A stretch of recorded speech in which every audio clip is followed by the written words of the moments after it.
গতকাল হঠাৎ করে যখন জানা গেল ডক্টর ইউনূস আবার ভাষণ দিবেন, কারো কারো মধ্যে এক ধরনের শঙ্কাও সম্ভবত জেগেছিল। কাউকে আমি ফেসবুকে লিখতে দেখেছি যে হঠাৎ করে তিনি ভাষণ দিতে যাচ্ছেন কেন? কারণ কয়েকদিন আগেই তিনি একটা ভাষণ দিয়েছিলেন। যাই হোক, ডক্টর ইউনূস ভাষণ দিলেন এবং আমরা তাতে দেখলাম শঙ্কার কিছু হয়নি। আমি এই ভাষণ আবার অল্প কয়েকদিনের ব্যবধানে এই ভাষণ দিতে আসাতে আমার একটা জিনিস খুব পজিটিভ মনে হয়েছে। সেটা হলো জনগণ যেভাবে ভাবছে, জনগণ যা বলছে সেটার প্রতি সংবেদনশীলতার একটা চমৎকার প্রমাণ তার এই ভাষণ।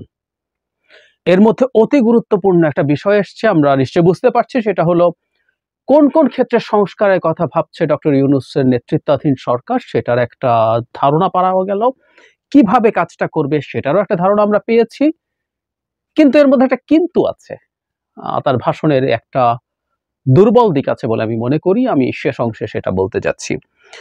উনি মূলত এই ভাষণটাতে যা করেছেন, which is very interesting, এজন্যই বললাম যে জনগণের মধ্যকার যেসব আলোচনা আছে, সেই আলোচনাগুলো এক ধরনের অ্যাড্রেস করার চেষ্টা করেছেন তিনি। কারণ আমরা এই প্রশ্ন কেউ করছি, কারো মধ্যে এই প্রশ্ন আসছে যে সরকারের ১ মাস গেছে, খুব বেশি সময় না, কোনো সন্দেহ নেই। কিন্তু বাংলাদেশে প্রচুর সংকট আছে এখন এবং মানুষের প্রচুর এক্সপেকটেশন আছে। সেটা অনুযায়ী সরকার কি করছে? ভাষণের দীর্ঘ একটা সময় ধরে ডক্টর ইউনূস যেটা করলেন, তিনি ১ মাসের মধ্যে কোন পদক্ষেপ নিয়েছেন সেগুলো সম্পর্কে তিনি এক ধরনের ধারণা দেওয়ার চেষ্টা করেছেন। এখানে অনেক কিছু ছিল এবং তিনি একদম স্পেসিফিকলি ১ মাসে ১৯৮ টি অতি গুরুত্বপূর্ণ সিদ্ধান্ত তিনি নিয়েছেন। বহু কিছু, এর মধ্যে আহতদের জন্য কি করা হচ্ছে, নিহতদের জন্য কি করা হচ্ছে, বদলি প্রশাসন কি করার চেষ্টা করা হচ্ছে, মানি লন্ডারিং এর জন্য কি করছেন, অর্থনৈতিক সংস্কারের জন্য, দুর্নীতি দমনের জন্য, দুর্নীতির বিচারের জন্য, ইত্যাদি অনেক কিছু বলেছেন।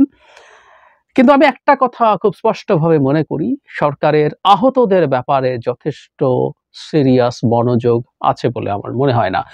মানে গতকালের ভাষণেও তিনি যে ট্রাস্ট করেছেন তাদের জন্য, এখানে যে কাউকে ডোনেট করার কথা বলছেন, ডোনেট কেউ করতেই পারে এবং সবার পার্টিসিপেশন একটা মানে খুব ভালো লক্ষণ। কিন্তু আমি মনে করি যত টাকা প্রয়োজন হয় এবং এর মধ্যে কিছু টাকা যদি অপচয়ও হয়, একেবারে খোলা হাতে খরচ করা। আমরা এখনো পত্রপত্রিকায় রিপোর্ট দেখছি, সঠিক চিকিৎসা পাচ্ছেন না এবং অনেকে চিকিৎসা করতে গিয়ে দেউলিয়া হয়ে পড়েছেন। এরকম বহু খবর আমাদের সামনে আছে। এটা খুবই অন্যায় হবে যদি আমরা এই জিনিসটা ঠিকঠাক মতো না করি। সত্যিকার অর্থে এখনো বেশ অভিযোগ আছে। আরো কোনো জায়গায় কি সমস্যা আছে সেগুলোর কথা বলেছেন এবং আমার কিন্তুর জায়গাটায়ও আমি আসবো। শিক্ষার কথা এসছে, আর্থিক খাতে শৃঙ্খলার জন্য কি করছেন উনি, সব কথাবার্তা বলা হচ্ছে। হয়রানিমূলক মামলা প্রত্যাহার, লুটপাট বন্ধের পরিকল্পনা কিরকম, কিভাবে টাকা লুট হয়েছে, ভুয়া মুক্তিযোদ্ধা চিহ্নিত করার উদ্যোগ, এসব কথাবার্তা বলেছেন। আমি কমিশনের কথায় আসি এবং কিন্তুর জায়গাটায় আসবো। যেটা সবচেয়ে গুরুত্বপূর্ণ ব্যাপার এবং অত্যন্ত গুরুত্বপূর্ণ সেটা হলো সংস্কারের এক ধরনের ধারণা আমরা পাচ্ছি। আমি পড়ি, রাষ্ট্রের গুরুত্বপূর্ণ ৬টি প্রতিষ্ঠান ও সংস্থা সংস্কারে ৬ সদস্য বিশিষ্ট নাগরিককে দায়িত্ব দিয়েছেন অন্তর্বর্তী সরকারের প্রধান উপদেষ্টা অধ্যক্ষ ডক্টর মোহাম্মদ ইউনূস। মানে ওনাদেরকে কমিশনের পদে বসিয়ে দেওয়া হয়নি, আমরা যেন এই ভুলটা না বুঝি। এই জায়গাগুলো সংস্কার করার জন্য কি করা দরকার সেটার জন্য কমিশন। দেশের নির্বাচন ব্যবস্থা সংস্কার কমিশনের প্রধান হিসেবে দায়িত্ব দেওয়া হয়েছে বদিউল আলম মজুমদারকে। পুলিশ প্রশাসন সংস্কার কমিশনে সরফরাজ চৌধুরী। বিচার বিভাগ সংস্কারের দায়িত্ব পালন করেন বিচারপতি শাহ আবু নাঈম মুমিনুর রহমান। দুর্নীতি দমন সংস্কার কমিশনের প্রধান হিসেবে থাকছেন ডক্টর ইফতেখারুজ্জামান। এছাড়া জনপ্রশাসন সংস্কার কমিশনের প্রধান হিসেবে থাকছেন আব্দুল মুঈদ চৌধুরী এবং সংবিধান সংস্কার কমিশনের দায়িত্বে থাকছে ডক্টর শাহদিন মালিকের হাতে। ৬ জনকে ৬টা কমিশনের দায়িত্ব দেওয়া হয়েছে। বলা হচ্ছে এসব কমিশন প্রধানরা আনুষ্ঠানিকভাবে আগামী ১ অক্টোবর থেকে কাজ শুরু করবেন এবং ৩ মাসের মধ্যে কাজ সম্পন্ন হবে বলে আশা প্রকাশ করেন অন্তর্বর্তীকালীন সরকারের প্রধান উপদেষ্টা। তার মানে অক্টোবর থেকে শুরু হবে, অক্টোবর, নভেম্বর, ডিসেম্বরের মধ্যে এটা শেষ হবে। উনি তো আর মানে বক্তব্যে আরেকটা কথাও বলেছিলেন, সেটা হলো এই কমিশনের তো প্রধান, সো এরপর প্রয়োজনীয় সংখ্যক সদস্য তারা নেবেন, নিয়ে এই কাজটা এগিয়ে নেবেন। কমিশনের রিপোর্টের ভিত্তিতে সরকার পরবর্তী পর্যায়ে প্রধান রাজনৈতিক দলগুলোর সাথে পরামর্শ সভার আয়োজন করবে চূড়ান্ত পর্যায়ে ছাত্র সমাজ, নাগরিক সমাজ, রাজনৈতিক দলের প্রতিনিধি, সরকারের প্রতিনিধি নিয়ে ব্যাপক ভিত্তিক ৩ থেকে ৭ দিন ব্যাপী একটি পরামর্শ সভার ভিত্তিতে সংস্কার ভাবনার চূড়ান্ত রূপরেখা করা হবে বলেও ভাষণে জানান প্রধান উপদেষ্টা। তাহলে আমি ক্ষেত্রগুলো আরেকবার একটু বলে রাখি, তাতে আমাদের মাথায় থাকবে। নির্বাচন কমিশন ব্যবস্থা সংস্কারের কমিশন, পুলিশ প্রশাসন সংস্কার, বিচার বিভাগ সংস্কার, দুর্নীতি দমন কমিশন সংস্কার, জনপ্রশাসন সংস্কার এবং সংবিধান সংস্কার। আমরা খেয়াল করব যে বাকি যতগুলো আছে এগুলো প্রত্যেকটাই আমাদের খুব বেশিরভাগ ক্ষেত্রে আমাদের সাংবিধানিক সংস্কারের মানে ইম্পর্টেন্স ছিল না। কিছু কিছু ক্ষেত্রে লাগতো হয়তো, কিন্তু মোটা দাগে আমরা অনেক কিছু করতে পারতাম এবং এগুলো প্রত্যেকটাই আমাদের নির্বাচন ব্যবস্থার সাথে জড়িত। একটা প্রশ্ন আমাদের মধ্যে উদয় হচ্ছিল, এটা কেউ কেউ প্রশ্ন করছিলেন যে সংবিধান সংস্কার এই সরকারের করা উচিত হবে কিনা। অবশ্য আরেক বিতর্ক মাঠে আছে, এটা নিয়ে অচিরেই কথা বলবো। সংস্কার না পুনর্লেখন, পুরোপুরি নতুন করে সংবিধান লেখা। যাই হোক, সংবিধান নিয়েও এই সরকার ভাববে, এটা এখন খুব স্পষ্ট হয়ে গেল। তারা এটাতেও সংস্কার আনতে চান। এবং আমি বহুদিন একটা কথা বলেছি যে ডক্টর ইউনূসের সরকার নিজেদেরকে কখনো তত্ত্বাবধায়ক সরকার টাইপের কিছু মনে করা উচিত হবে না, কারণ এটা একটা অন্তর্বর্তী সরকার যার পেছনে ম্যান্ডেট আছে। এটা একটা গণ অভ্যুত্থান, অত্যন্ত রক্তাক্ত একটা গণ অভ্যুত্থানে তৈরি হওয়া একটা সরকার। সুতরাং তারা ম্যান্ডেট রাখেন এবং তারাও একটা গুরুত্বপূর্ণ স্টেক হোল্ডার, তারাও একটা গুরুত্বপূর্ণ অংশকে রিপ্রেজেন্ট করেন, যদিও সবাইকে না। কারণ এই মুভমেন্টের মধ্যে বিভিন্ন দলের মানুষজন ছিলেন, বিভিন্ন দলের মানুষজন ছিলেন। সুতরাং যদি দলের মানুষজন থেকে থাকেন, তারা এই মুহূর্তে সরকারকে সমর্থন করছেন, কিন্তু তারও দলের পরবর্তী আলোচনার ক্ষেত্রে তারা দলের অংশ হয়ে যাবেন। যাই হোক, তারপরও তারা খুবই গুরুত্বপূর্ণ স্টেক হোল্ডার এবং তারা এখন তাদের এজেন্ডা মাঠে আনছেন, তাদের সেই ক্যাপাবিলিটি আছে এবং এটার জন্য আমরা ডক্টর ইউনূসকে আন্তরিকভাবে ধন্যবাদ জানাই।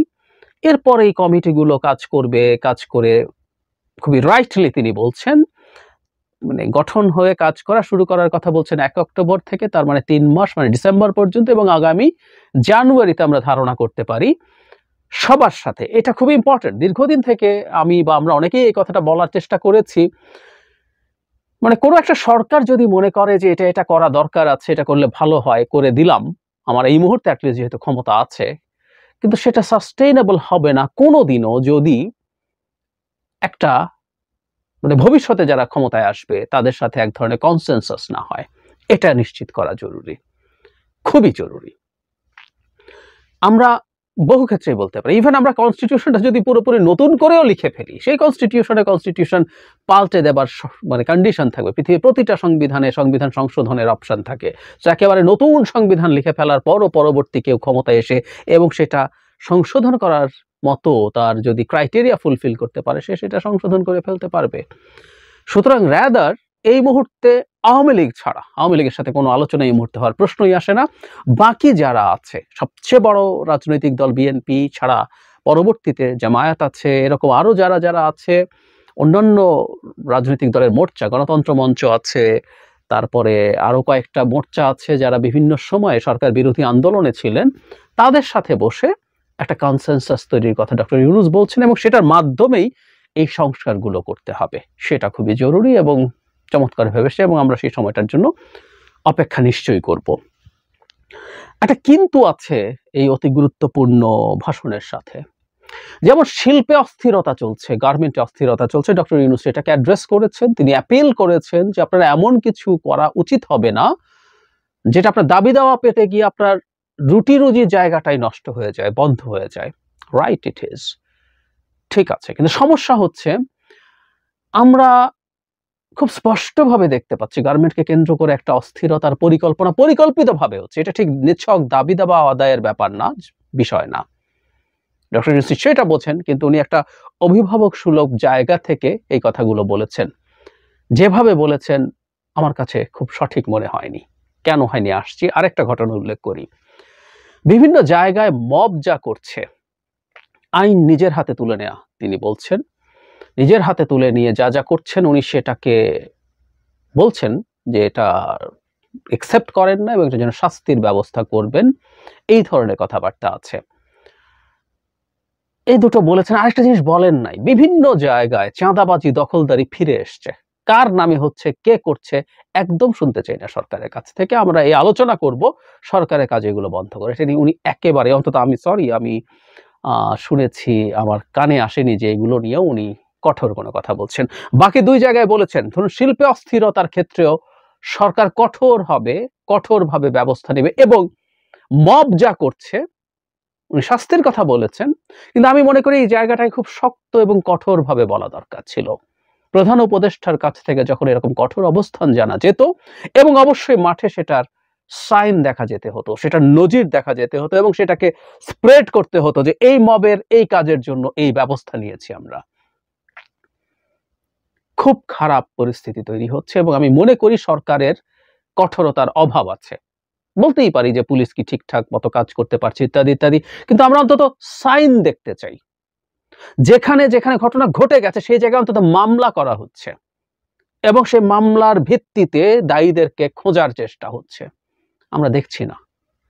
আমি প্রধান উপদেষ্টার ভাষণের মধ্যে এই ব্যাপারে কঠোর অবস্থান দেখতে চেয়েছি। যারা চাঁদাবাজি করছে, যারা বিভিন্ন রকম দখলবাজি করছে, খুব কঠোরভাবে চিফ অ্যাডভাইজারের এখানে কথা বলা দরকার ছিল, তিনি বলেননি। আওয়ামী লীগ গিয়ে সেই জায়গায় বিএনপি বা আর কেউ বলছেন বিএনপি, সো হোয়াট? বিএনপি তার জায়গা থেকে চেষ্টা করছে, কিন্তু যদি কথার কথা বিএনপি চেষ্টা করছে না, বিএনপি তাত্ত্বিকভাবে বলছি, সেই বলছে তোমরা সব চাঁদাবাজি করো গিয়ে, সরকার সেটা মানবে কেন? তার বিরুদ্ধে কি ব্যবস্থা নিচ্ছে? এই এক চাঁদাবাজি বিভিন্ন জায়গার, এই চাঁদাবাজির জন্য প্রচন্ড সংকট মানুষের মধ্যে হয়, মূল্যস্ফীতি বাড়িয়ে দেয়, এটা প্রত্যেকটা সাধারণ মানুষ এফেক্টেড হয় এবং যে মানুষগুলো ব্যবসা করে, ছোটখাটো ব্যবসা করে, রাস্তায় বিভিন্ন পণ্য বিক্রি করে, তার জীবন জীবিকার উপরে খারাপ পরিস্থিতি তৈরি হয়। সুতরাং এই একটা জায়গায় কাজ করলে কোটি কোটি মানুষের জীবনে স্বাচ্ছন্দ্য ফিরিয়ে আনা সম্ভব। সরকারের দুর্নীতি এই মুহূর্তে একটু কম আছে, তারপরে চলে যান, এখনো অনেক জায়গায় দুর্নীতি হচ্ছে, এগুলো নিয়েও বলেছেন সিস্টেম্যাটিকলি করতে, কিন্তু এগুলো নিয়ে খুব কঠোর অবস্থান। কিন্তু অ্যাটলিস্ট ২-৩টে জায়গায় তার কঠোর হওয়া খুবই জরুরি ছিল। শিল্পে যে অস্থিরতা হচ্ছে সেটাকে নিছক দাবি দেওয়া না, এটা আমি নিশ্চিত তিনিও বোঝেন, এটা না বোঝার কোনো কারণ নেই, কিন্তু এই ব্যাপারে তার কঠোর অবস্থান জানানো দরকার ছিল এবং কঠোর অবস্থান জানিয়ে সেই কঠোর পদক্ষেপ নেওয়া শুরু করা দরকার ছিল। মবের ব্যাপারে আইন নিজের হাতে তুলে নেওয়ার ব্যাপারে শাস্তির কথা বলেছেন, এটার ব্যাপারে খুবই কঠোরভাবে তার বলা দরকার ছিল এবং কঠোর ব্যবস্থা নেওয়া দরকার ছিল। এবং চাঁদাবাজির বিরুদ্ধে একটা কথা মনে রাখতে হবে, আমি সরকারকে বলতে চাই, সেটা হচ্ছে মানুষের দৈনন্দিন জীবনের বেসিক সংকটগুলো মোটামুটি সমাধান করতে না পারলে সংস্কারের কথা মানুষকে বলে আসলে লাভ হবে না। এই সরকারকে এটা মাথায় রাখতে হবে। আমাদের যাবতীয় সংস্কার বা যাই করতে চাই না কেন, তার মূল উদ্দেশ্য হচ্ছে মানুষের জীবনকে নিরাপদ করা, মানুষের জীবনকে স্বাচ্ছন্দ্যপূর্ণ করা, মানুষের জীবনকে সুন্দর দিকে নিয়ে যাওয়া। সুতরাং এই মুহূর্তে যদি এই জিনিসগুলো পাশাপাশি, সংস্কারের প্রসেস তো চলবেই, পাশাপাশি এগুলো যদি ঠিকঠাক না করে ফেলা যায়, খুব বড় সংকটে সরকার পড়ার সম্ভাবনা আছে। আমি আশা করি, আমি বিশ্বাস করি খুব দ্রুত এবং অচিরেই সরকার তার পদক্ষেপ ভিজিবল করবে। এটা ইম্পর্টেন্ট। সরকার ব্যবস্থা কি নিচ্ছে চাইতে ব্যবস্থা ভিজিবল হতে হবে, প্রকাশিত হতে হবে, জনগণকে দেখতে পারতে হবে যে সরকার অ্যাক্টিভ আছে। আমি প্রায় বলছি সরকার হয়তো অনেক কাজ করছে, কিন্তু সেটা ভিজিবল না। মনে হয় সরকারের মধ্যে ইনঅ্যাকশন আছে, সরকার কাজ করছে না ঠিক মতো।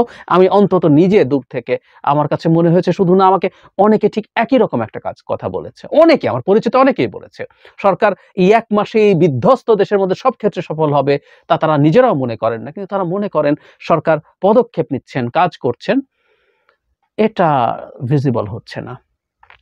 সরকারকে সতর্ক হতে হবে। আর নিশ্চিতভাবেই আমরা চাই এবং আমরা আশা করি সব ক্ষেত্রে তারা গুছিয়ে ওঠে এবং সংস্কার, যেটা আমরা অনেকেই চাই, জনগণ সবাই সংস্কার চায় কিনা এটা আরেক আলোচনা আরেকদিন করব। যারা ইভেন এই আন্দোলনে মারা গেছে বহু মানুষ, তারাও কতদূর চেয়েছে, এসব প্রশ্নও আছে, কিন্তু তারপরও এই সংস্কারগুলো অনেক ক্ষেত্রে যদি হয়, আখেরে সমাজের সবচেয়ে প্রান্তিক মানুষটাও এই ক্ষেত্রে বেনিফিটেড হবে। সুতরাং সেটাও আমরা চাই, সেটাও চলুক।